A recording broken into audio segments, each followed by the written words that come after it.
Well, it looks like Don Lemon's long television career is finally over. Mr. Lemon has been sentenced by the High Court of Wokeness to a term in the HR gulag.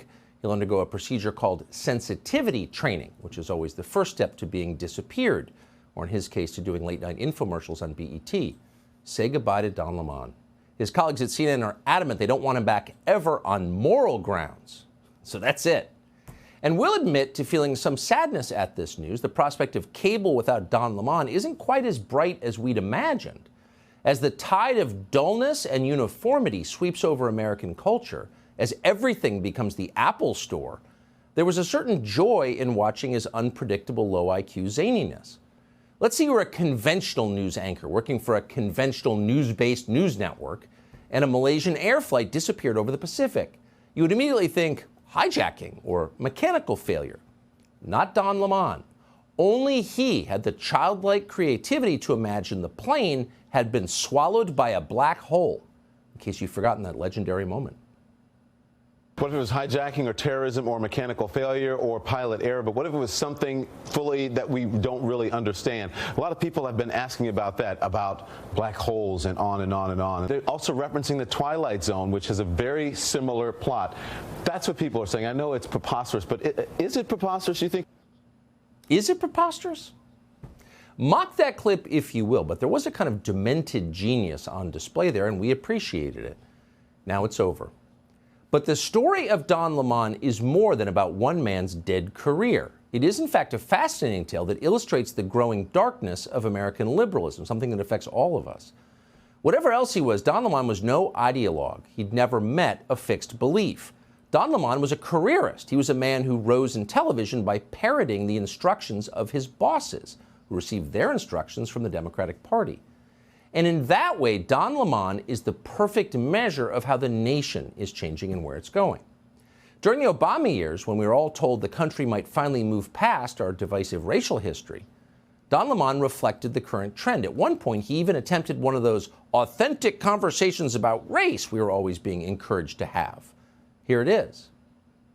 Black people, if you really want to fix the problem, here's just 5 things that you should think about doing. Here's number 5, pull up your pants.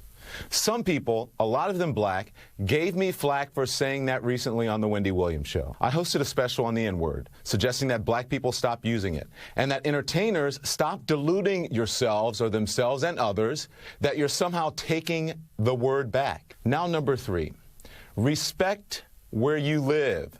Start small by not dropping trash, littering in your own communities. Number 2, finish school. You want to break the cycle of poverty? Stop telling kids they're acting white because they go to school or they speak proper English. And number 1, and probably the most important, just because you can have a baby, it doesn't mean you should. So stop littering, show respect, go to school, because the rules apply to everybody no matter what they look like. It's impossible to imagine the Don Lemon of today. It's impossible to imagine anyone of today speaking like that because times have so completely changed. And it was the arrival of Donald Trump that upended the rules.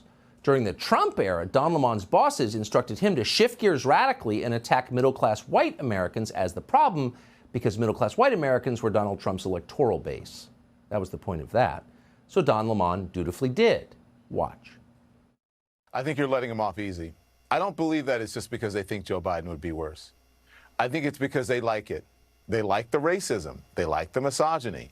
They like all of it, because if they didn't, they wouldn't support him. If you are on that side, you need to think about the side you're on. I am never on the side of the Klan. I am principled people, conservative or liberal, never on the Klan side. Principled people, conservative or liberal, never on the Nazi side. What does it say about you that no matter what, you continue to make excuses for this man, for his vile behavior, this sort of vile behavior? Doesn't that make you just as bad, if not worse, than him? We used to call them middle-class Americans. Now we call them the Klan, because politics.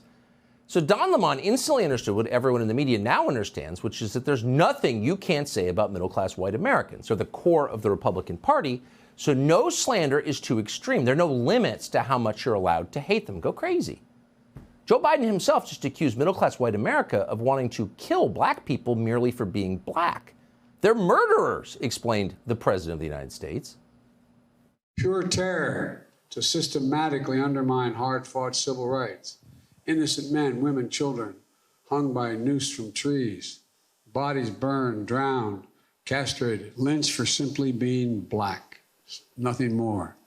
With white crowds, white families gathered to celebrate the spectacle, taking pictures of the bodies and mailing them as postcards. Hard to believe, but that's what was done. And some people still want to do that. So Don Lemon saw all this and much, much more like it, and he thought he understood the new rules. White Republicans are bad, attack them relentlessly. But because nuance has never been his strength, Mr. Lemon missed one essential distinction. White middle-class voters are bad because they comprise the majority of the Republican electorate.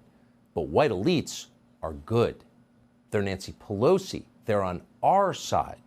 And upper-income, college-educated liberal white women are best of all since they are the Democratic base. You see how that works? Both groups are white, but one of them is evil and one of them is holy. Now, in political terms, that distinction makes sense, but it was way too subtle for Don Lemon and went right over his head. And that leads us to the final fateful day of his television career last week when he dared to criticize Nikki Haley. Watch. I think it's the wrong road to go down. She says people, politicians or something are not in their prime. Nikki Haley isn't in her prime. Sorry. When a woman is considered to be in her prime in her 20s and 30s and maybe 40s. What are you talking? Wait. That's not according to me. Prime for what? It depends. I mean, it's just like prime. If you look it up, if you Google when is a woman in her prime, it'll say 20s, 30s, and 40s. Ooh. He stepped in it. But to be fair to Don Lemon, Nikki Haley seemed like perfectly fair game. She's a Republican presidential candidate, so savage her all you want. Oh, but no! Because in fact, in all the ways that matter, Nikki Haley is a member in good standing of the most protected class of all, upper-income liberal white ladies with fashionable political views. She may be running to be the Republican nominee, but she is fundamentally indistinguishable from the neoliberal donor base of the Democratic Party.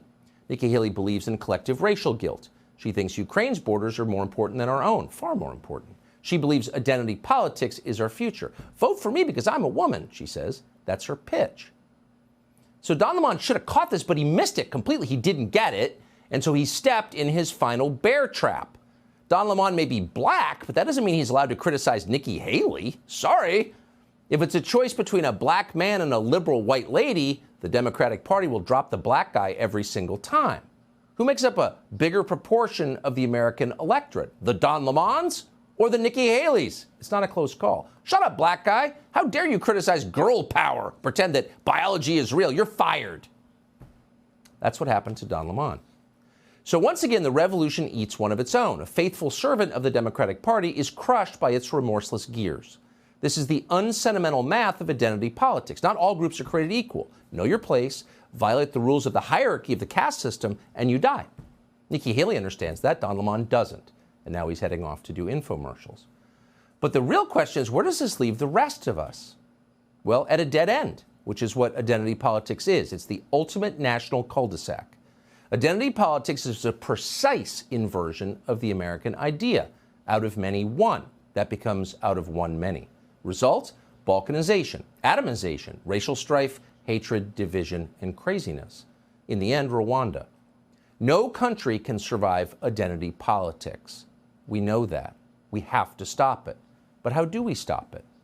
Maybe by remembering that our nation is actually about something bigger, and by restating clearly and out loud the principles that bind us to one another. What, in other words, do we have in common? That's a real question. In fact, that's a question we can't avoid if we want to continue.